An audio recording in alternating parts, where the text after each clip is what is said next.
Welcome to another episode of the Soul Man Wrestling Podcast. I'm your host, Brian Battisto. Today, I get a chance to talk with my good friend, Alex Nicholes from Timpanogos High School. The last two seasons, the Timberwolves have finished runner-up in their Utah State tournament, and we get a chance to finally get to talk in a podcast format. We've been able to take a couple of visits out there for Utah when we go to Western Regionals, so it's good to finally get a chance to just have a long term conversation with him, a long form interview. Hope you guys enjoy it. It's a great conversation about coaching philosophy and what Nicholes has done with the Timpanogos program. How is it? I guess getting your kids down to bed, is that like a regular thing? It's a battle, dude. Every night. Every night. Like I was saying, yeah, 7, 5, 3, and 1. And my kids are like pretty high energy. So it's like yeah, it's like a battle every night, but it's all right. Is that like maybe like a ritual? Is that something that you feel like it's hard to sustain during the season, or are you like no, like at this time, like this is my time to kind of be with them? No, it works pretty well. I mean, we do it's like we kind of base a lot of our practice schedule like around my family. So we do like I was saying when you were up here last week, we have like a built-in wrestling class during our school day. So we have like an A B schedule. So like we rotate 4 classes one day, 4 classes the next day, and just run that on repeat. So on B days, we have the class. So we go from like 1 to 3, and then we're done for the day. And then on A days during season, we'll go before school. So we'll do like 5:45 to 7, like a little bit of a shorter practice. Do a lot of live that day. And so like that day, and I mean we do a lot of 2 days in like January, but before that, like I'm home, like right after school. So I think I still get to spend like a decent amount of time at home.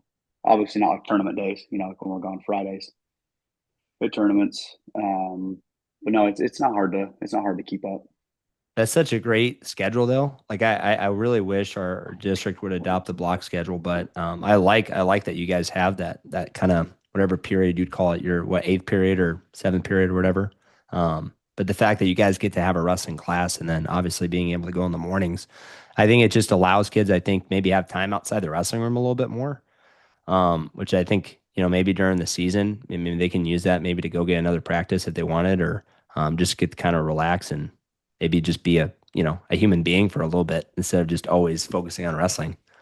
Yeah, well, I mean, we've done that. I've done that schedule for probably 4 or 5 years now. And initially, I was worried, like, is this going to be detrimental? Like doing those 8 day practices where we're only in there for an hour and a half, hour and 15 minutes. But it really hasn't. It's been great, and it's nice, like you said, for the kids just to get some of their life back. I mean, if you don't start till 3 o'clock after school, those kids never even see the sunlight during season. With our schedule, like they literally, it's like dark when they go to school, dark when they get home from wrestling, and so just for their mental health, I don't think it's great. I think it's good for them to be able to get outside and actually see some sunshine during season, and yeah, just get some time back to do homework, be kids, be with their families. We have a number of boys that work jobs, so it makes that's still pretty hard when they're working, but it makes it at least doable. Yeah, and maybe it gets rid of some of the excuses where it's like, oh, I have to make up this test, or I got to work, and it's like, well, you're still in class technically. It's like Yeah, you can do that after. yeah, totally. Yeah, and I mean challenge doing like 5:45 a.m. practices and getting like 45, 50 kids there consistently. Like we'll have some kids that'll miss occasionally, but for the most part, like obviously kids that take it serious. We have like 95% attendance um, that are there, and it works pretty well. Do you guys just do one practice, or are you splitting up by like skill level at all? No, we just do one. So we'll end up.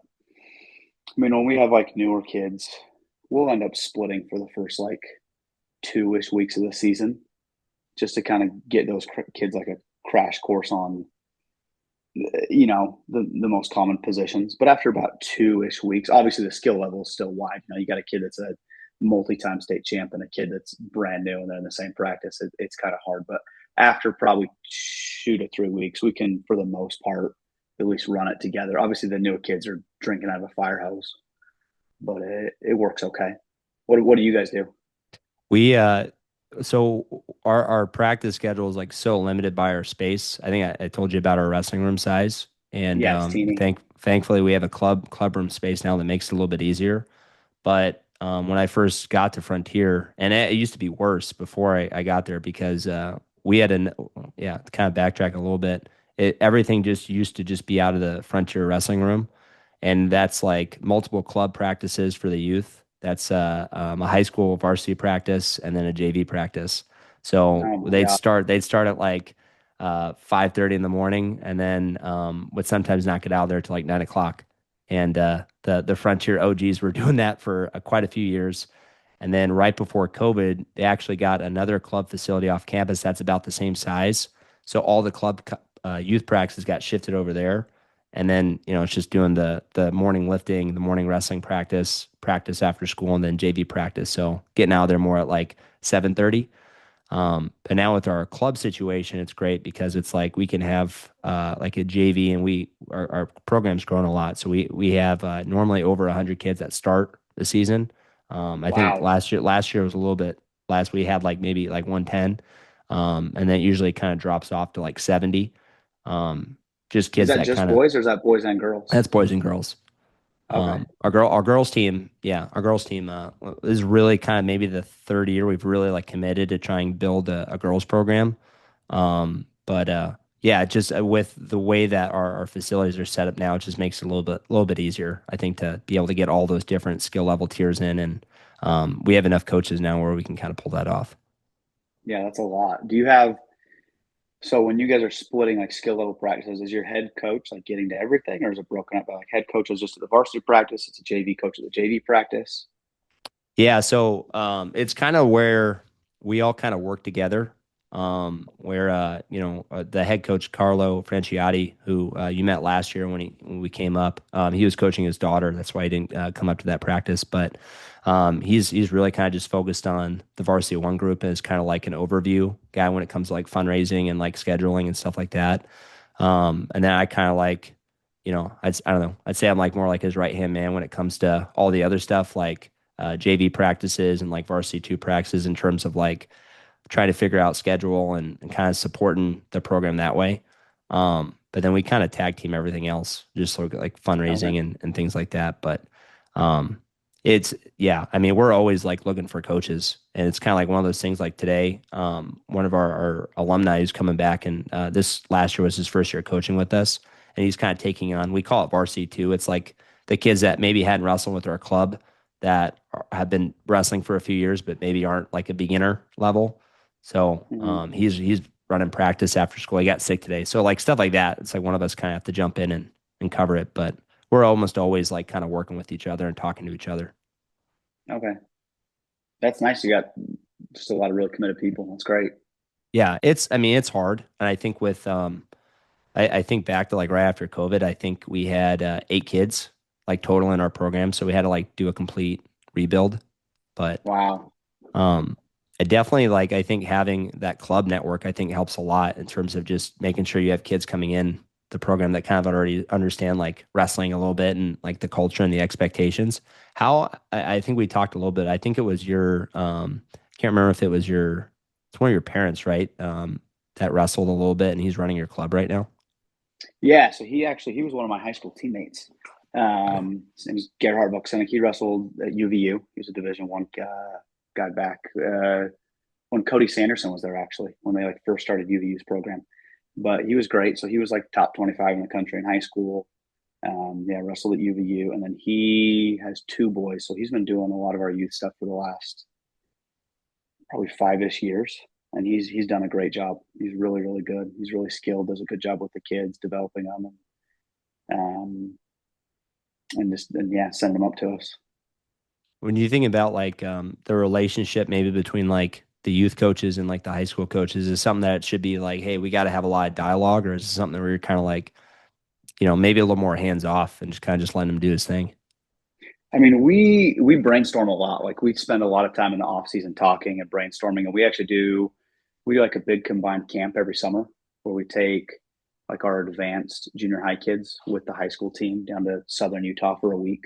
And so we spend a lot of time that week just hashing things out and working together. But no, there's kind of just like a constant dialogue all the time. I think it's good just because, it's like, I think the more in line you are, I think it's like not necessarily like one person's necessarily in charge, but the fact that you get to have like a pool of ideas. And then that way it's like maybe there's things that you do that maybe he doesn't quite do as well, and maybe vice versa. And then you're kind of able to kind of bounce off each other. Yeah, yeah, exactly. What do you guys do? Who's running your youth club stuff?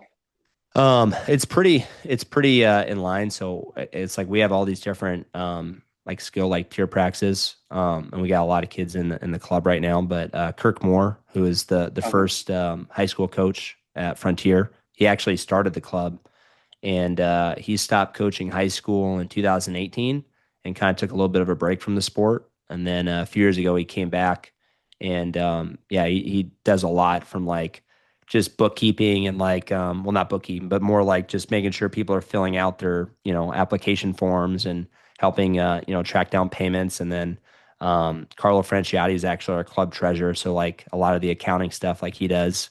And then I'm vice president of our club, so it's like we're all kind of integrated like both ways. And then what's great about Kirk is he's on campus too, so his classroom's like right around the corner from me. And then Oh, Carlo's on campus. Yeah. that makes me so jealous. I'm so jealous because right now, like I've got some awesome dudes that do a lot, and they're great coaches for our program. But I'm the only one on campus right now. And it just, yeah, it'd be nice. I tell my admin all the time, like, we got to get another wrestling coach on campus just to, like, be there to connect with the kids, keep track of things. So you guys have three on campus. That's like, that's a dream. Do you have any alum or maybe some kids that are going to graduate soon that you're kind of in maybe in their ear a little bit, like, hey, like go get your teaching credential, or like get your bachelor's, then get your credential and come back, just No, like dude, talking to them. I've been trying for like a decade and failing consistently. No, I haven't been able to get anyone to go be a teacher. Like we've had some great alumni, and I mean, we got some great alumni that are coaching with us now, but they all just do other things. Which no, I wish I'm still waiting for one of them to kind of get that bug to want to be a teacher and come back. That's the dream. You just get to be so much more hands-on, I think, with like the kids and kind of being engaged with the school culture more. I think it just adds so much, I think, to the program when you do that. Yeah, 100%. It was funny. I think we were walking out of practice, and that kid was driving by in his car, and it's like, oh, he like kind of ditched your class maybe, and you're Yeah, just yes. calling him out. We always say I don't think they said it in California. They say sloughing. Sloughing is Yeah, like the sloughing. slang That word threw in me off when you the said that. I was like, what is he doing? slough. Yeah, something like sloughs off. Yeah, so like that's like a slang. I figured that's took me a while to realize like it's just Utah that says it, but yeah, sloughs. First period this morning. Is it Supposed to be in slough class. or slup? Slough, like Slough. SLUFF. Slough. Slough. Got it. Slough. I wonder Yeah. what the root of that is. I don't know, but yeah, they everyone's always said that forever. Like even when I was in high school, slough class. So is like a slough class like, okay, this is, the last period of the day and it's like PE, or this English class they have a good grade and it's like that's my slough class, like that's the class I'll kind of like leave a little bit early or ditch. Yeah, yeah, that happens. That happens. So It yeah, seems like one cutting thing that's class. go ahead. Is that like cutting class? Same thing. Is that what you Yeah. guys would call it? Yeah. So I see it like more when like if I have like this year I have my last period of the day is juniors, and like a lot of them are able to drive, and it's like whenever it gets super nice or like right after winter and it starts to get springtime, there's Oh, they're always like a gone. handful of kids that just they'll stop showing up, and I kind of have to check in them like, hey, like your grade's slipping a little bit, you get back to class. That's like our seniors. Well, and they give. Do you guys do release periods? Like once kids like have like enough credits to graduate, they just let them have release periods. And so we'll have kids that, yeah, I mean, there's some seniors that like barely even go to school because they have so many release periods, and so they'll go get jobs, or I mean, depending on how motivated they are, they'll do something else besides be in class. But so if they have like release periods, sometimes they'll just be like, yeah, I'm not going to class all day today. They'll, if they have one class, they'll just skip the whole thing.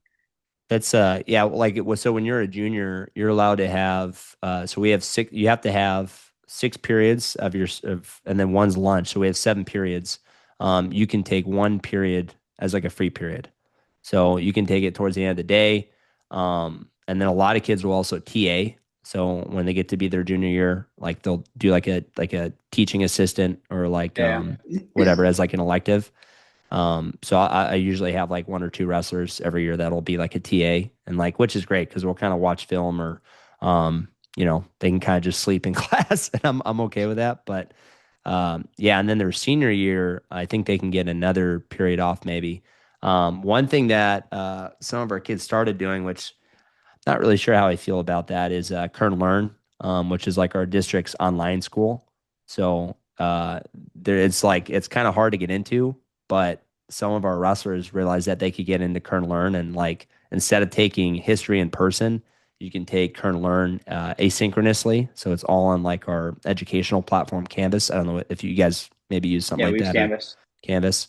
So it's like almost all on Canvas. They do like Zoom meetings like once or twice a week, but it's kind of like a pushover class, which some of our kids, I think it kind of makes sense maybe with their schedule, like if they need to get a job or, like I had one kid is like, hey, I'm going to leave your seventh. I'm going to start working. And then that way I can still like do baseball and do all the other stuff I need to do, which is fine.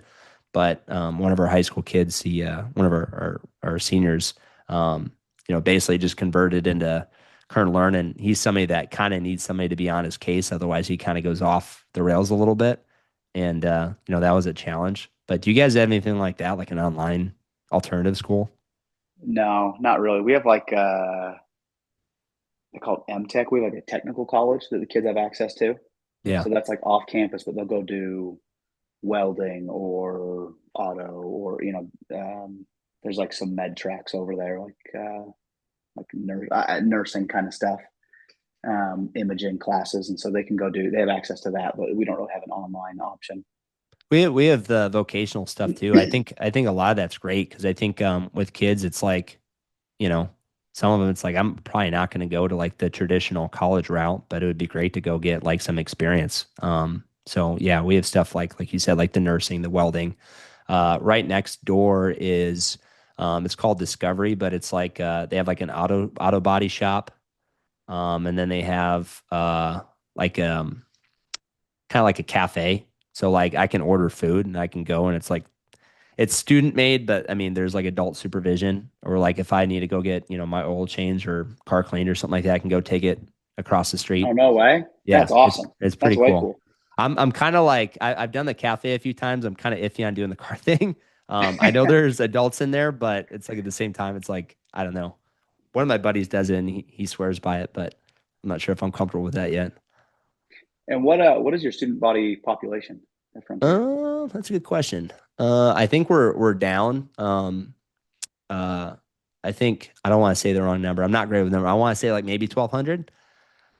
Okay, and that's ninth through Um, 12th. it was what? That's ninth grade through 12th grade. Yes. Yeah. Okay, And then so the school itself is relatively new. It was opened in 2006, and okay, it basically was like an island. Like it was like it was built kind of on the outskirts of town, and then completely surrounded by like orchards and crop fields and things like that. And then slowly they've been converting a lot of those farms into like housing and like suburbs and stuff like that. okay. So it's kind of I don't know. It's kind of interesting. But it definitely the drive there. I think I told you I live in like Southwest Bakersfield. The drive has like slowly become less farmland, which is great, to more like housing and developments and stuff like that. So like slowly is the population slowly going up over time as they continue to develop? Yeah, yeah, That's but great for recruiting. yeah. I mean, I don't know. I mean, we don't recruit really, but No, I don't mean like from other schools. I mean like for your club program, like just to get more yeah, kids involved in wrestling. yeah. No, I mean some of the housing though is kind of ridiculous. I think we talked a little bit. It's like Bakersfield's probably the most affordable area, or at least our region, like the Central Valley, is probably the most affordable in California. But it's like slowly the prices of homes are starting to go up a little bit. And I think you were saying that's kind of happening in your guys' area too, right? Yeah, I mean since COVID, everything's been horrible. Yeah. What would you say is maybe some of the biggest things that you've seen since maybe you were in high school in terms of like maybe how the culture of the area has kind of changed and maybe how the wrestling culture has kind of changed too? I think the wrestling culture is improving a lot. Um, I think just like I mean, I think this is happening in a lot of states, just as there's more private clubs. it's getting more and more competitive. We've got a couple clubs in Utah that are doing pretty well. Like you got Sanderson Wrestling Academy. Kyler Sanderson, Kale's youngest brother, is running a really successful club, and that's kind of just inflating the whole state as far as everyone's just trying to keep up. And so kids are just getting more and more competitive.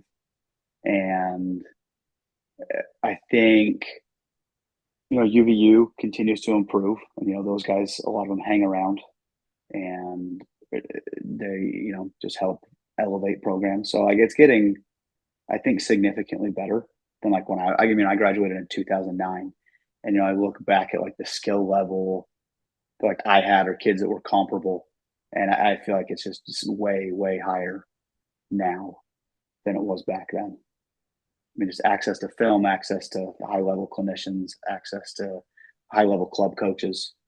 It's just getting better and better consistently. I think one thing too that I really appreciate about your guys' team and the way that we've kind of interacted with each other the last couple of years is you guys are very I think very like trying to think of the right phrase, like definitely you're super respectful and like humble. But there are things where like you guys are just great hosts. Like whenever we have like our practices, like you guys are, great hosts. Not only do you beat us up and get us super tired and all of a sudden we have these like phantom ankle rollings and whatever, but you guys just do I think a really good job hosting, and the kids are super respectful. So it's cool to see that, and I appreciate that a lot. Oh, well, thanks. I mean, I think it's just a big part of our team culture. I mean, at the end of the day, I think that's why I coach even more so than trying to win, because I just want to have a positive influence on kids. I just feel like wrestling's a vehicle at the end of the day, like, and that's just a vehicle that I have at my disposal. And like, how can I use that to positively influence as many of these kids as I can? And we talk about that a lot.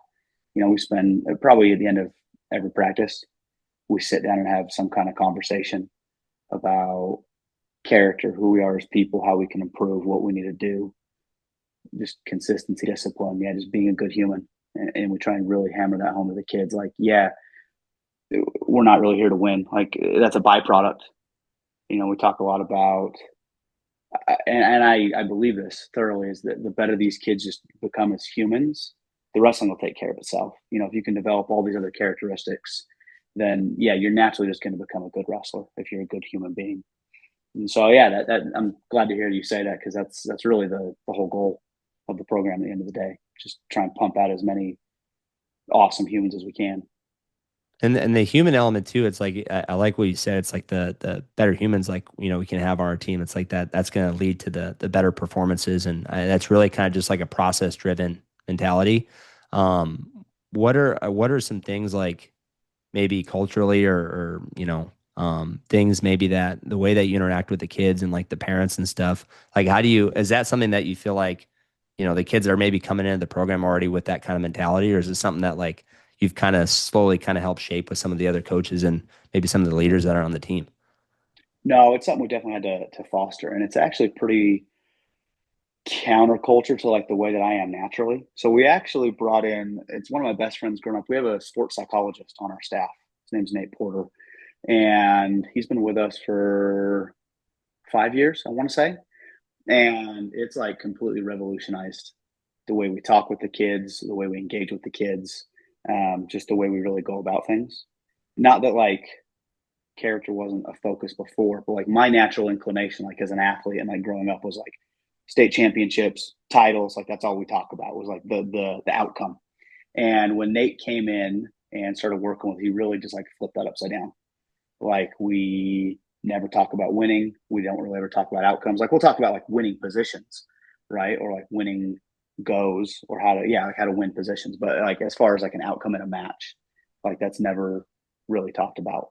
Um, and it was funny because like as soon as we started doing that, the results improved dramatically. Like once we switched like the vernacular in the room and the way that we, taught the kids as far as what they're supposed to focus on. So no, like we spend a lot of time like really intentionally curating that culture, and it's been awesome. It makes my job a lot more enjoyable too, when you can just focus on the relationships and enjoying being with the kids, and just trying to help them be good people and learn life lessons that are going to serve them long after wrestling's over, whether that's in high school or in college. That's funny that you said maybe it's more enjoyable just because like, if your identity becomes so much like wrapped around the winning part, and then if, you're having maybe a bad practice or maybe a kid just narrowly, misses winning a match. And it's funny sometimes like I'll talk, there's just guys you see at tournaments all the time that, other coaches that kind of your friends like on the weekends. And Yeah. I just remember like just thinking right now, like one of my buddies, just the look on his face of just completely deflated, just so frustrated. And I was watching the match a little bit. I just remember like kind of laughing, just tapping his back. I'm like, it's a long season, man. Just breathe. Like you're gonna be just fine. Yeah, it'll be all right. Well, that's Mikkel Sanderson. So his dad Kelly that coached me, and he coached with us for the last 4 or 5 years, constantly saying it's just a game. Like chill out, it's all right. It doesn't really mean anything. It's just a game. Yeah, that's hard. I mean, I think like honestly though, like when we shifted our mentality to that, like it's like all of a sudden like dude, everything is okay. Like it's not like I'm not as like angry during the season. We're not necessarily at each other's throats as coaches. Like it's just hey, we're really process driven, and I think after like a couple of years our kids have really bought into that, and now it's like, it kind of takes the pressure off them a little bit too. Yeah. So it sounds like you guys kind of have a very similar messaging with your kids. Yeah, it's hard, and I think there's Yeah, it definitely is. I think Yeah, especially if you're competitive like that. It's very yeah. like it's not natural. I think I'm pretty competitive like with everything, but there would be times like we're playing like ultimate frisbee or something outside, or we play this game called Titan Ball with like a volleyball where it's like kind of like hacky sack, and then if you lose, like the basically like we get to throw the ball at you basically, and not basically actually, but it's like one of those things where it's like I hate it, and like somebody like tries to cheat, and I get like kind of fired up, and then I have to like remember like okay, like relax, it's just a game. But I think coaching wise, it's taken some time for me to get there. But how about you? Is that something that deep down you kind of have to like maybe do some self talk to just kind of remember the process driven philosophy? Oh, like continually. I feel like I don't feel like I've ever like just like arrived. It's like I think I have to kind of always work through it. Because like I said, I think the way that like I grew up, everything was like so outcome focused, like state titles or die, basically. And so like it's still like I'm having to kind of just it's like work through that all the time and like keep reminding myself, and then make sure that's the messaging coming across to the kids. Is just yeah, process, process, process. Like every day, it's like yeah, we're just here to get better. Like how freaking good can we get at wrestling? That's the only thing that matters. Because whether or not you win that state title is like out of your control. Like there might just be a kid that's better than you, and so like if you spend whatever energy you have just constantly focusing on that, it's like energy that we could have put into getting better and actually trying to get that done. Yeah. So yeah, no, How I think for me it's like it's just a continual process. Yeah, I think well, so like one thing that's a big part of that is like getting the kids to buy in stuff is like getting the parents to buy in. Like how maybe have you kind of maybe built this system to kind of like have those kind of conversations with parents so that they're kind of aligned with that as well? So we that's a great question. We do so Yeah, we'll it's a hard one. do It's every it's what I'm trying to figure out too, but no, I think actually I think it's kind of fun. Like a lot of our parents, like now this finished my 12th year at Timpanogos. So like a decent chunk of the parents like I've had since these guys were little. And so like we're really good friends. And so we'll do like sports psych sessions with the parents during the season too. Like we'll bring them in and have them meet with Nate and be like, okay, here's the messaging that we want these kids hearing at home. Like don't be pulling up brackets, like stuff that's for fans, not for athletes. And your kids are competitors. So like we don't ever want them looking at rankings. We don't ever want them looking at brackets. Like the messaging is process driven, not outcome driven. And I'll spend time like at tournaments, like walking around and talking to parents. Like if I see parents like pulling up brackets and trying to show their kid, it's like nah, like let's not do that. Like it doesn't really matter who is wrestling next, as far as from your perspective. Like let's just worry about his wrestling and improving, rather than wasting energy looking up some kid's track profile and what he's won and what he hasn't and how many stars he has. And it's taken a couple of years, but I feel like the parents, as they've seen like the results of it, they all do a really good job um, buying in for the most part. Like even my parents that are more competitive, like I've got two moms that are they're just awesome. You met one of them, Haley. She Yeah. was at the school. So they like phenomenal, like the best parents, so competitive. Her and another parent, like they know every ranking, every kid in the state, every bracket, everything. But like they do a great job, like not telling the kids, you know, and like engaging in what the messaging that we're trying to push. So no, the parents they're awesome. We've got a really really good community of just really supportive parents, and again, I think they want the exact same thing for their kid. Is at the end of the day, like sure, whatever accolades we come out of this with, great, but at the end of the day, they just want their kids to be good humans and have a rich, meaningful experience that's life changing. That's going to set them up for future successes to be good husbands, good fathers, good business owners or employees or just community members. And so they buy in pretty well. The parents they're great. I don't know like what your experience has been, but it's been good. I think definitely kind of get them to see the bigger picture, which I think a lot of them do. I think it's just like with anybody, even coaches and wrestlers, it's easy to become when you're emotionally attached to something, very much wrapped around the result. And I think that's why it's good to have a good support system, whether it's parents or other athletes or even wrestlers on your team or other coaches that can kind of like wake you up a little bit and maybe remind you of like, okay, this is why we're doing it.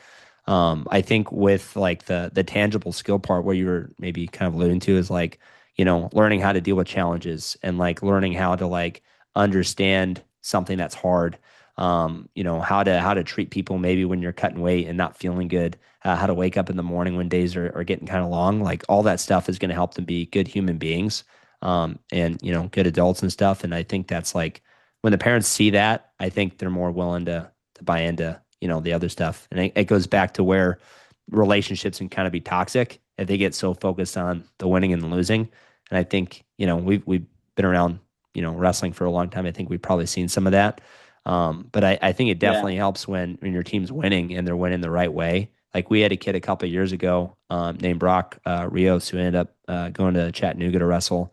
But like he was like super disciplined with his diet and with his like academics and was like made this complete shift between his junior and senior year where he was like very dialed in mentally, where he just didn't really care about the result and was totally like process oriented. And like I remember he went 0-2 his junior year at state and then ended up getting fifth his senior year.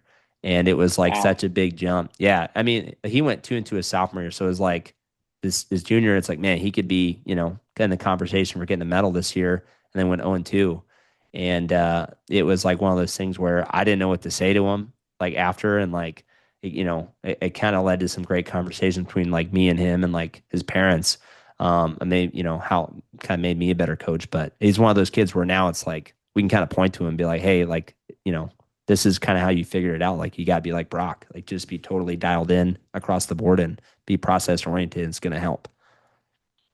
Well, I think that's like I love hearing it. That's just so fun. I mean, I don't know how you feel, but like for me, that's like the addicting part of coaching. Like that's so fun. Like just seeing progress. Like I love when you can take a kid and just like when they buy in and they're just buckling down. It's kind of like that talking about that boy Jericho who walked out of practice the other day. And he's just jumping levels and it's so fun. He didn't qualify for state this year, and then you see him just kind of rather than going the opposite direction, like buckling down and like really doing what it takes. And like it's just so fun to see that. Yeah, with I want to say it was Jericho, but he kept like getting to one position on me, and I kept like just being a little annoying, kind of just I think I kept throwing a whizzer at him, and he's like, "All right, what's happening? Like, tell me what am I doing wrong?" And was very coachable, and I Yeah, think that's just a testament to like the kind of character of the kids that you guys have on your team. yeah, he's a good kid. He's a good kid, good family, and like I'm excited to watch him for the next couple of years because like this year did not go how we wanted it. Like we were saying, like he was on a level where in Utah, like he very like should have gone to state and then like was on like a state placer level and then didn't even qualify.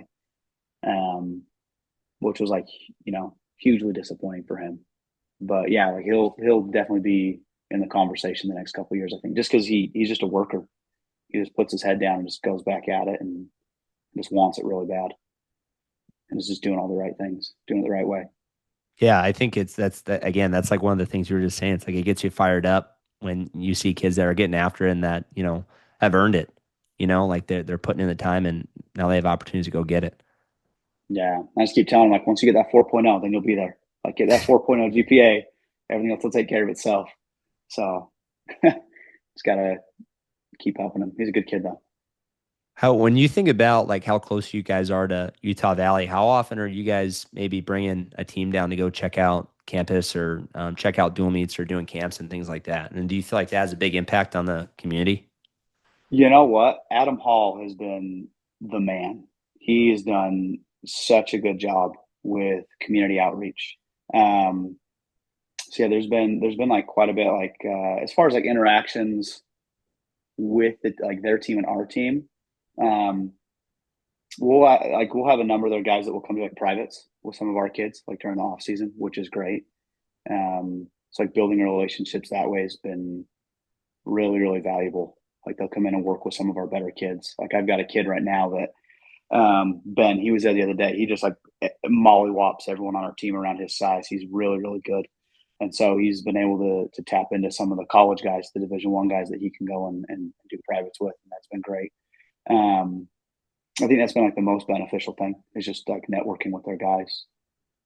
But yeah, no, they're doing a great job. Adam Hall, he's doing great. He's bringing in some good guys in there. It was fun. They wrestled Nebraska this year, and you look at the score, and it's like, oh, they got crushed. But like being at the duel, it was like there was a lot of competitive matches and just like so much fight.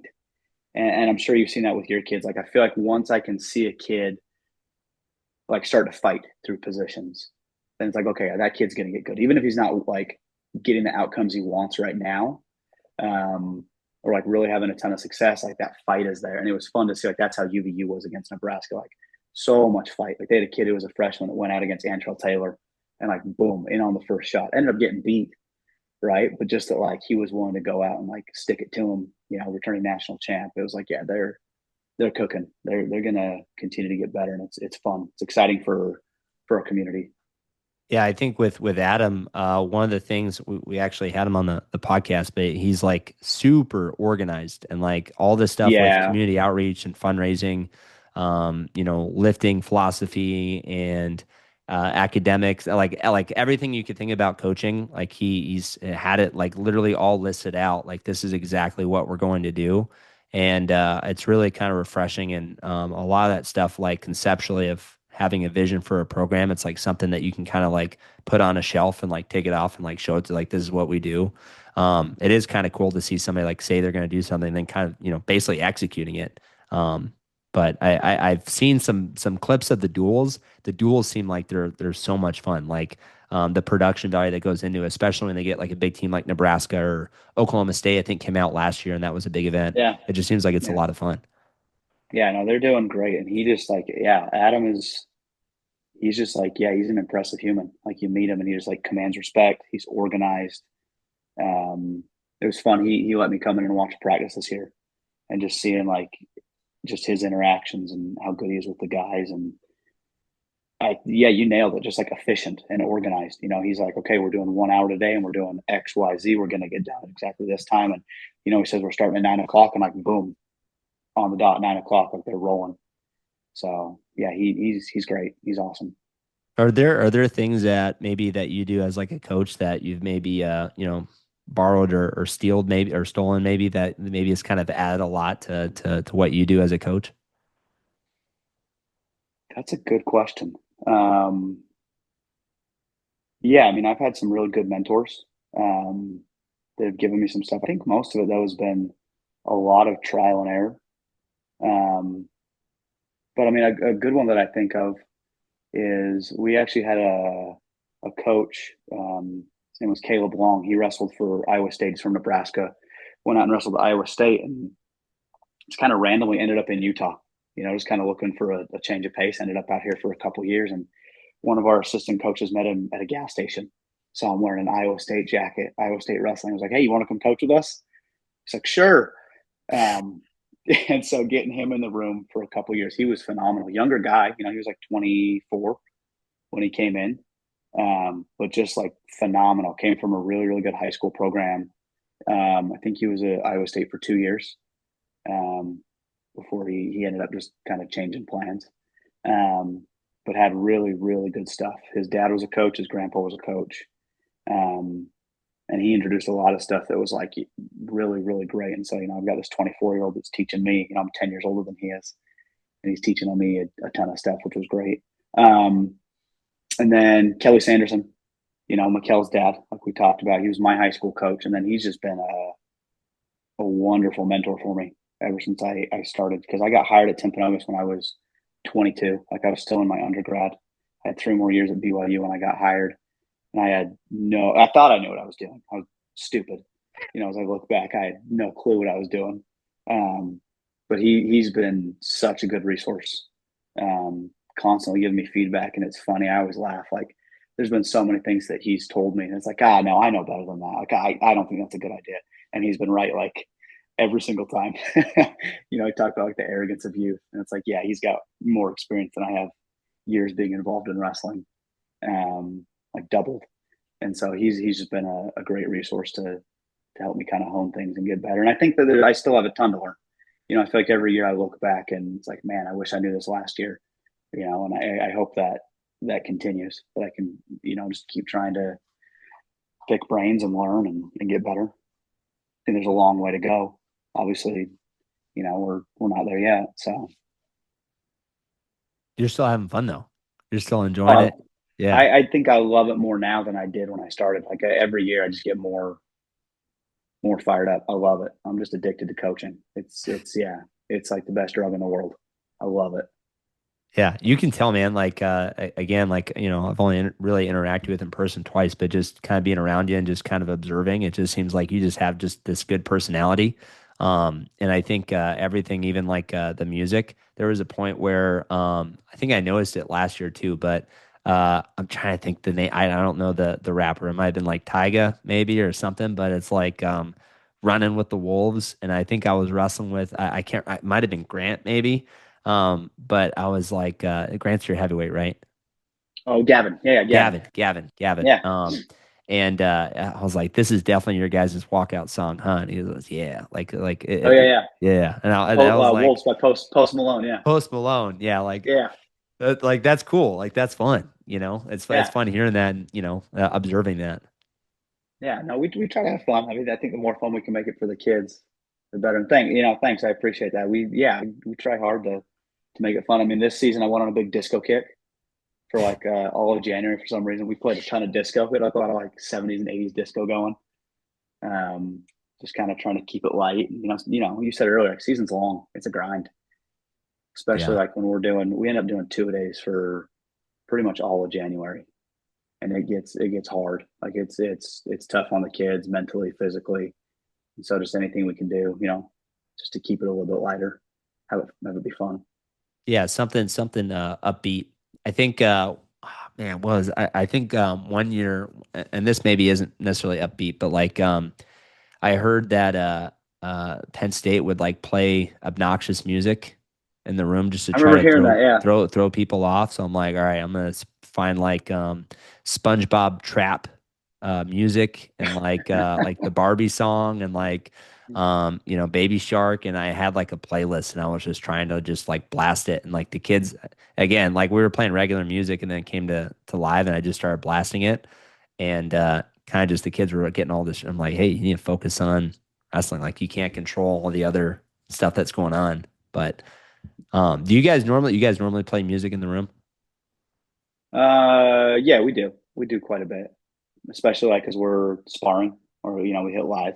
Usually not when we're warming up or covering positions or anything like that. But as soon as we hit like a place where they can kind of just flow, yeah, we'll play music. What about you guys? Yeah. It kind of depends. I think kind of depends on maybe who's running practice too. But normally like I try, especially if we're going in the morning, I'll try to have something upbeat. Like if we're going early and we have practice, like a lift, just because kids are like walking in, they just like woke up, they're still kind of tired. Just getting something that's kind of like gonna get the energy going a little bit. Yeah, But if we're stopping a lot to like show technique or like talk about position or something, normally I just leave it off just because It gets annoying to like pause it, start it, pause it, start it. Yeah, But for yeah, sure. when we go live a little bit, we'll turn it on. Yeah. When you can kind of tell, I feel like a lot of times you get more productivity when it's off. Like when it's on, kids can mask talking. You know, like if there's loud music playing, like you could have kids. We talked about this last time. The kids that are kind of further away from you, trying to kind of avoid coach. Yeah. Like they can kind of mask talking, laughing. You know, and you kind of miss it versus when like it's silent. And you're just hearing like breathing and bodies hitting the mat. Like you know, it can be a little more dialed in. So, um, but yeah, I guess it kind of just depends on the practice. But we do quite a bit. There's definitely sound effects that come with like people like you're having the maybe the kind of intensity of practice that you want. If that's like your focus that day, like when you hear like like the sound of like hands slapping the back of the neck or like people hitting the mat or like the groans and like the and like stuff like that, and you can hear that when there's no music, and it's like you can kind of hear like a good practice sometimes. Um, Yeah, and I think it's, like you said, it's a little bit easier to pick that up when there's no music. yeah, can stay a little more dialed in sometimes. Yeah, when you talk about like practices and stuff, like do you kind of come in with a plan, and is it something that maybe you kind of chart out like ahead of time, or is it something like kind of have an idea maybe of what we want to do to practice today, but you kind of just maybe go for it. It's a little more improvisational. No, I'd say earlier in my career it was more improvisational. The longer I've coached, I just run a doc, and so every single day, like I'll have a weekly plan and then a daily plan, like all written out, and I'll do it down to like the minute. Like I'll time out how long I want to be doing every whether it's technique, position, live, conditioning, like whatever we're doing. I'll have it timed out, um, and like what we're doing exactly, and then I try and go in at the end of every single practice, and I'll do like post notes, like write down, okay, we did this, like this worked well, this did not work well, and I try and curate that, and so I can learn from just where I'm messing up and what I need to be doing more efficiently. So no, I try to be pretty detail oriented, especially during season. During the off season, we get a little more flowy. We just spend a lot of time in the off season working positions, sparring, and so it's not as hard to plan. You're not getting as much constant feedback where you're at a duel and it's like, oh, this position we messed up on. And you can see it across the board. It's just a lot more sparring. So like off season, it's a little easier, but I try to be really, really detail oriented when we're in season. A lot of notes. I take specific notes on every kid too. Like when we're at tournaments, like I'll come home from duels or tournaments and I'll sit down for an hour to 2 hours and I'll try and type out notes um, for each individual kid and send that to them Mm. and just really trying to giving as much feedback as I can. As long as it's productive.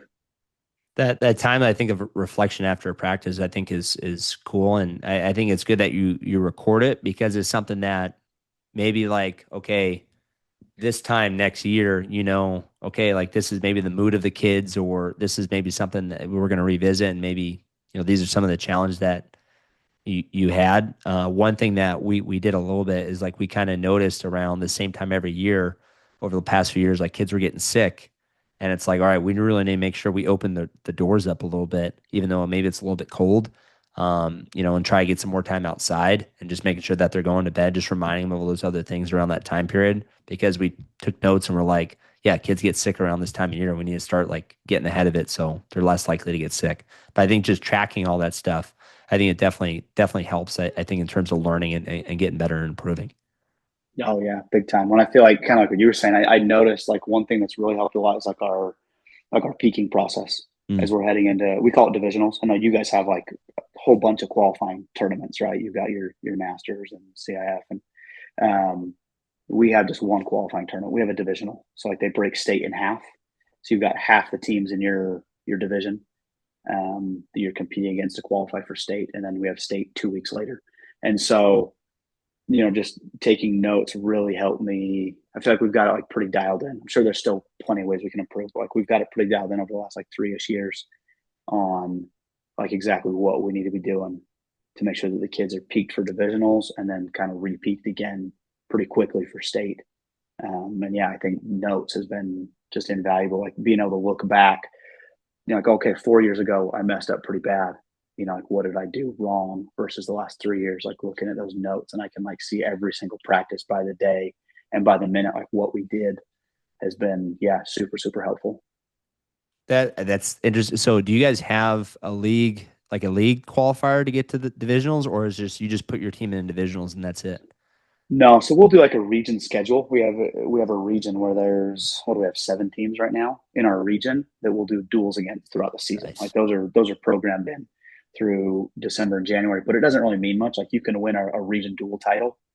Um, But that's good for seeding, right? Like seeding for like criteria, like, hey, we have a head-to-head win against, this guy, so like we should be seated ahead of them at the divisionals. yeah, yeah, yeah, that helps.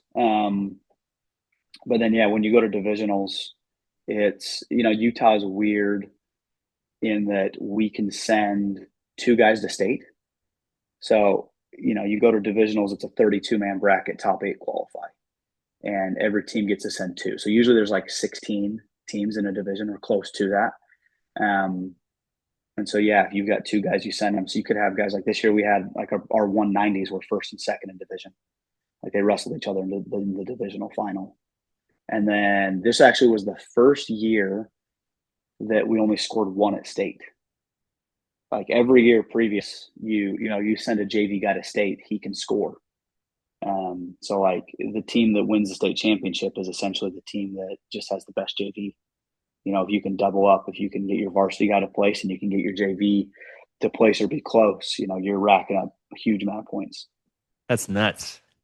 Yeah, That's yeah, crazy. it's pretty nutty. And so yeah, We this we was the would be first screwed year. in California. Buchanan would win every year Oh, because they're because so yeah, deep. they Yeah. go place a JV kid. Yeah, yeah. No, so we lost state to the same team 2 years in a row, and like they're really tough, and their room is just so deep. Their room is really deep. Like their JV can mollywop almost everybody's varsity, and so like we duel them. Like last year we dueled them, and I want to say we had one duel that was like we lost by like 9. So the varsity was like relatively close. They beat us a Yeah. little worse the next time we dueled, but we had one that was close. But you get to state, and I think not this previous season, but the one before, I think we lost by like 200 points. You know, Yeah. because they basically had 2 varsity teams. Then when they changed it this year, it was closer. They still won it, but a lot of those points from that JV were just gone. So it was much closer. What are you thinking about between now and I guess next year, like and can maybe the next few years when you think about, okay, how do you maybe capture that elusive team state title? I know we've talked about being process driven and there are some things maybe that you got to think about in the process, like, okay, well, like this is our goal, like, or and maybe maybe it's not your goal, maybe you're not necessarily super focused on that, but um what are some things that you think about between now and how do you kind of help the program take that next step into, being a state title contender and winning a team state tournament? I mean, obviously, you got to take care of things with the high school program, but it really just so much of that energy is we've got to just continue to get better kids coming out of our junior high program, our feeder program. We need kids coming in, and this is a conversation that I was with most of our junior high coaches. We went out to Reno Worlds. I know you guys send a group out there too every year. At Reno Worlds, we spent like half a day one day just brainstorming, like how do we continue to up our junior high program. We need kids coming in that are competitive at like freshman year on like a high school varsity level, rather than like I think we do a really good job developing kids. Like if we have a kid in our program for 4 years, by their senior year, I feel like they're solid. Like in Utah, they're like a state placer level. But like how do we have that year one rather than year 3 or 4, like junior or senior year? And so I think that's the next step for us is like we just need more competitive youth coming out, more of them, and then more competitive kids as they're coming into the high school program. So we're not spending years getting them to where they're competitive. We get 4 productive years rather than 1 or 2. Is that something that maybe starts with, like, okay, we're going to try to just get more kids in the youth program, so that way it's like, maybe they just have more partners and you got maybe increased odds that kids are going to continue to wrestle? Or is it something where maybe, you know you're trying to develop maybe some athletes, or maybe you're going to the football teams and trying to get those guys out. Like what does that look like in terms of actually getting those youth guys ready to go by the time you get into high school? I think the biggest thing for us is just retention. I mean, I don't know what it's like for you guys. We just have a lot of turnover. Like we have like a really good core group, like in our junior high, that's all coming up that never quit. They work hard. They're wrestling year round. But like we just have so many kids that will like kind of just drift in and drift out, you know. Um, and we just feel like if we can hold on to them, like we can turn them into something. And so really, like a lot of our efforts and a lot of the things that we're trying to tweak are just retention based. You know, how do we like ensure that we can get these kids? And I mean, wrestling's hard. Like wrestling kind of sucks initially. You know, I think until you have like a certain skill level, it just takes some grit because like wrestling gets fun, but I don't think it starts fun for most kids. I Yeah. think for most kids, until like a minimum threshold of skill is achieved, like you kind of just are getting beat up. And so, you know, we spent a lot of time like this off season talking about like how can we improve that experience and like make these kids feel important and wanted and seen long enough that we can keep them in the room until we can get them to that level. And then it becomes fun. And then we can start, you know, focusing on all the things that we've been talking about, you know, process versus outcome based and really start, you know, getting them to really dig in and turn into great wrestlers. Um, but yeah, I think retention, just keeping them. How do we keep these kids in the program? Yeah, that's a big piece of it. We were okay, I think, in retention. I think the when it goes back to the kids' experience, I think the old school way of doing it is something where that's a big reason why a lot of kids kind of quit. It's like, when you're kind of Yeah. getting into it, and maybe you're very focused on winning, or maybe the parents aren't necessarily aware of like the longevity of the sport, where it's like, you're in fifth grade, winning a Reno title, like this is the end all be all. Like if Oh and yeah. it's such a Tulsa, such a baby. big deal, Tulsa. which it is, but it's like no one 3 years from now, when you get in high school, is going to care if you won a Reno state title. It's the same thing in college. Like if you win a state title as a high schooler, you get to college, people are going to be like, so what? You know, Yeah, it doesn't mean anything. every time you jump levels, it changes. But I think one thing that we've adjusted, and something that I really like focus on with the youth kids that I coach, is the first time, or even the high schoolers, is like I want to give them like chunks that like they can maybe, or we're going to learn a position. We're going to maybe restructure it. Like we play a game. I call them all games, but they're all like wrestling positions. I'm like, all right, this is the first game. It's I need to come up with a better name. It's chest to the leg tag. So like if I can get my chest to your leg, like I get a point, and then we restart every single time. So that way it's like the first experience, or really within the first week, they're already like trying to figure out how to attack legs, and then they're naturally getting lower, because if I'm not low, it's going to be hard for me to get the leg. And if I'm too tall, they're going to get to my leg super easy. So I got to make sure I'm lower. And then we start building like hand fighting, and like, all right, how do I get them out of their stance to get to the leg? And then we start adding go behind. So it's like, all right, chest to leg is a point. If you get around behind them, it's a point. And then we start, basically kind of backwards mapping from that. But then it's like, every kid, it's like, okay, we're just rapidly trying to get as many of these goes as possible, getting a new partner, getting a bunch of goes, getting a new partner. So just trying to get as many like reps as possible. And then they're also mixing up with a bunch of different kids. So like at least one go, you're probably gonna get the leg at least once, or you're getting a bunch of attempts. So I kind of just, I don't know. I'm always trying to think like what's something that I can do that's kind of fun and competitive that all kids can kind of do, or at least try to do. And then, you know, not just like going live a bunch where kids are just going to get whooped on and hate life. Because folk Yeah. style wrestling, when you first learn it and you're not very good, it's like you're on your back all the time and you get taken Yeah, down getting all whooped. the time.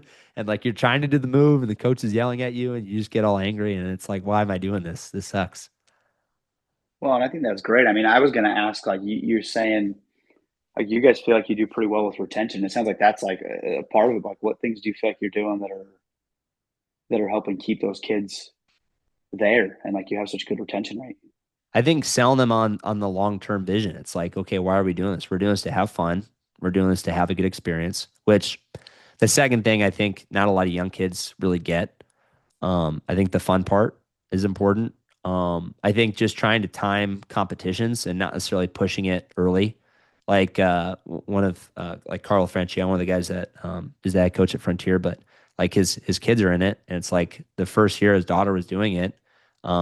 Didn't send her really to any competitions. Like we have like we call it our fall league, but it's like all the elementary and middle schools in the area have like a little team, and we do like a dual meet at the end. But that was like it. It's like, okay, we're gonna do like a live kind of a live day, and we're gonna do a little bit more wrestling, and then we have like our little league duel. But just trying to maybe lower the I don't want to say the bar, but like not make the platform for competition so high where it's like we have to go to this tournament and you have to like go and compete, and it's like just focus on like just learning wrestling and learning how to like it, and then we'll slowly start turning up the heat a little bit to where all right, like we go to a tournament and hey, did we try to do the things that we did in practice? And if we did, then it was a good day. And if we didn't, then it's okay. And I think having those conversations with the parents, I think goes a long way too. Um, but yeah, I mean that's I think a big part of it. But we also I don't think have been doing all that stuff long enough to where we've maybe seen the fruits of all that stuff yet. Okay. No, I'm just curious. Yeah, I'm trying to pick your brain on some of those things you do because I'm always looking for ways we can yeah keep these kids around, just make it better. I think I've heard this a few different times, but I listened to it was Kyler Sanderson on Wrestling Changed My Life. But he talked about how they had it was like Sucker Saturdays in Utah. Yeah, Did you yeah. did you do one of those? What's funny is you say that. I actually got like at one point. So Steve, Kyler's dad, I got a hold of his like original notes, like his handwritten notes. Kelly had like copies of them, and so he gave them all to me one time. So yeah, like Sucker Saturdays. That was pretty cool to like look through all those like his little Wasps program. Um, but no, I'm terrible at getting that. Sometimes I get so busy once season hits that it's kind of just all on our junior high guys. Yeah, it's So hard. that's One thing though that I think is maybe kind of circling back to maybe how we started the talk, but it was like finding that time and making sure you have that time for your family because it's like I love coaching, but it's like I don't like I actually missed like a little bit of a family reunion that happened on Sunday in Boise, and I was like I love being at the tournament, but one of our parents was like we were talking about coaching and like being there, and he's like thanks for your time or whatever, and he's like yeah, but you love it though, right? And then like part of me I was like I honestly, this is one of the first times somebody asked me. It's like I kind of wish I was at the reunion. Like I love coaching our team and stuff, but it's like I don't like missing out on the family stuff, and I don't even have kids yet. Like I know I'm gonna struggle yeah. with that. Like, what are some things that maybe you've like done, um, maybe in ways of like learning how to make sure you have that family time and are able to protect it? And like I don't know, like how have you maybe grown in that area? Trying to balance all that. Um, yeah, that's a pretty big priority for me. Like when I get done with my career, like I don't want my kids to look back and like have been resentful of my coaching or feel like they were ever neglected because I was like chasing something that I was ambitious about. I want them to feel like they were still first priority. And I just try and like look at it through that lens. I mean, this is a conversation my wife and I were having last night. Actually, like I tried it like this year. I took both my older daughters out to Reno with us, which obviously is like way more work. I've got a 7-year old and a 5-year old and 20 high school kids that I'm trying to manage. And like it's way harder than if I said, all right, like Annie, you've got all 4 kids at home this weekend. But like it was so much fun. Um, having my kids there. Like the boys are so good to them. Like they're so good to my kids. Um, and I think it's we really just try and like incorporate. We try to make it like a family affair. Like my wife is really, really involved. Like she's a great, great, um, almost like having like a head assistant coach. Like she's so involved. Like she knows every kid, she knows every parent. Um, and I think that's what makes it meaningful for her too. And we talk a lot like if it were just about like winning or like state titles or like trying to build this like a good wrestling program, she's like, I'd be out. But like we feel like again, we've got kind of like a shared vision with it. Like we feel like this is a vehicle that we have. Like how can we impact these kids as much as possible? So because of that, like she's really on board. And I think that's how we can make it work. But like it's definitely gotten harder with kids. Like with every subsequent child that we've added, like it's gotten harder and harder. So like I feel like I mean, I've got like a kid with me at most afternoon practices. Like there's a child with me, if not two. my kids are constantly running around the mat. Um, and I'm trying to like stop them from getting run over or hit during practice. That's always like a scare. But like we're really, my family's really, really involved in it and they do a lot with it. And then again, like I try and schedule things as much as I can around family stuff. Like I mean, you notice like we didn't have that many kids at Western Regionals, because as soon as season ends, like we're still on the mat like 4 to 5 days a week. But like for family stuff, like I can't tell my wife, like, and nor do I want to. Like, I don't want to be like, okay, every Saturday I'm going to freestyle meets now, and every Friday night that's when they do it in Utah. It's Fridays Greco, Saturdays freestyle. I can't be like, okay, I'm going to more Greco and freestyle. It's like, I got to be home, I got to be present, I got to be with my kids. So like we don't end up doing a ton of freestyle because it's not worth it to me. It's not worth the family time. Like I said, I want to get done with this and still have been like a great dad first, and then hopefully a great coach second. Um, and so it's just like that's just kind of, and like would I pump out some better wrestlers if I were like super, taking 20 kids to freestyle tournaments every Saturday? Like, yeah, absolutely. But like it's not worth it to me. And so like we'll practice a ton. We're on the mats a ton. I have still kids that will, they'll get with their parents or, some of them do other club stuff and they'll go with the club coaches or parents and kind of pack up and do it. But like I'm never there in the spring. We'll do some bigger stuff. We'll go to Reno. We go to Folk Style Nationals. We'll do like freak show in the fall.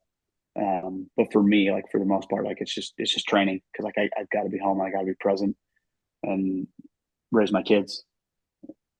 I think that's obviously important for a lot of different reasons because you got to be that family guy and be a good husband and be a good father. One thing that somebody told me, I can't remember who it was, but it's like you model everything to your athletes, and Yeah, I kind I of know knew that. that. Like already, I was like, well, duh, like show up on time. Like I'm wrestling with them most of the time, or I'm lifting with them, or I'm early to stuff. Like I'm doing all the things right. But I didn't think about they seem like when I was like, beginning to date, my girlfriend and then now my wife, it's like they kind of see some of that stuff. You know what I mean? Like when she shows up to the state meet to like support me, it's like they see me interact with her and like how I interact with her. And like when I got engaged, like, and I post on Instagram and like the kids are seeing that. They're like they see that part and they see the whole kind of trajectory that I've treated with my wife and the time that I've kind of set aside for. And I do talk about her a lot because I think now after hearing that, it's like I think it's important to be a model for that too. And I never really thought about that. Do you think kids on your team, like they see, you know what, like, yeah, wrestling's important, but like family's got to come first. Yeah, and we like yeah, you nailed it. We talk about it too. Like Andy and I've had we've had that conversation a lot. Like my wife's amazing. We got a great relationship. I'm so lucky. Like she's the best. And so like we talk about that a lot. Like we want to model that, like what a healthy relationship looks like for these kids. And like you never know what a kid's home life is like. So like I don't know what their parents' relationship is like. I don't know what their relationship with their siblings is like. And so like if we can model that and like show them like what it's supposed to look like, I think that is, again, that's a lot more important than wrestling. And if I can show them what it's, I'm trying to be the best dad I can. So like if they can see me like engaging with my kids and putting my kids before them, and like I'll tell them that all the time. Like I love you guys, but like my kids are more important. Sorry. And like when you guys, when you get to this point, like same thing, like that's your priority. My wife is more important than you guys. My kids are more important than you guys. Even though like I love you guys, outside of that, like you guys are my life. And so, yeah, no, yeah, again, just trying to be intentional with that. I think you nailed it. And I've had a lot of kids say stuff too. Like they definitely notice, especially like as they get older. Like I've had a number of kids. Like my wife is named Annie, and I've had like multiple. I got a lot of kids like, man, how do I find my Annie? Like, how do I find, and like it sparks that conversation because like, yeah, they're smart. Like kids are really observant, even if maybe they don't realize they are. Like when they kind of grow up a little bit, they come, they reflect on it. They're like, oh yeah, and they learn from that memory, and yeah, that's happened a ton. So and that's something that like my wife and I are really proud of. We feel like that's like part of our program too. Is like how do we model that? And that's fun. That gets me fired up. Well, Alex, we've been going for a little over an hour. Before we stop recording, you got anything else you wanna add or talk about? Oh, good question. I like, I oh, feel that like was, we could God, go, we was it an could go, hour we could already? go all night. So Oh, no, I just love it. I think, yeah, like I was saying, like I just love coaching. I love all the aspects about it. So yeah, I could go all day. But no, I just appreciate you letting me chat wrestling with you and um, letting me pick your brain. I appreciate you teaching me stuff and um, sharing some stuff that's really helped your program. And I got a couple ideas from you that I'm excited to go back and implement with our kids and hopefully again just keep improving. that was Alex Nicholes on the So Men Wrestling Podcast. Thank you guys for tuning in. If you haven't yet, please like and subscribe to our YouTube channel. We're on all the major social media platforms. We'll see you guys next time.